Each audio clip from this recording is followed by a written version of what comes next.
পৃথিবী বড় স্বার্থপর, দুনিয়া বড় স্বার্থপর। দুনিয়া কাউরে জায়গা দেয় না। দুনিয়া কত ক্ষমতাধরকে মাটির নিচে ফেলায় দিছে, দুনিয়া কত সম্পদ আলাকে মাটির নিচে ফেলে দিছে, দুনিয়া কত সুন্দরী নারীকে মাটির নিচে ফেলায় দিছে। এমন বাদশা ছিল পৃথিবীতে যার হাতের আঙ্গুলের ইশারায় মানুষের গর্দান উড়াইয়া দিত, যার হাতের ইশারায় উঠতো মানুষ, বসতো মানুষ।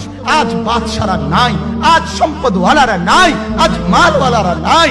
দুনিয়া কাউরে থাকতে দেয় না, কাউরে না দোস্ত, কাউরে দেয় না। দুনিয়া দাদারে আমার থাকতে দেয় নাই। আমার দাদারে আমি দেখছি, আজ আমার দাদা নাই। আমার নানারে আমি দেখছি, আমার নানা নাই। আমার দাদিরে আমি দেখছি, আমার দাদি নাই। আমার নানিরে আমি দেখছি, আমার নানি নাই। আমার বাবারে আমি দেখছি। দুনিয়া আমার বাপকে থাকতে দেয় নাই। আমার বাপ কবরে চলে গেছে। দুনিয়া কাউরে থাকতে দেয় না, কাউরে।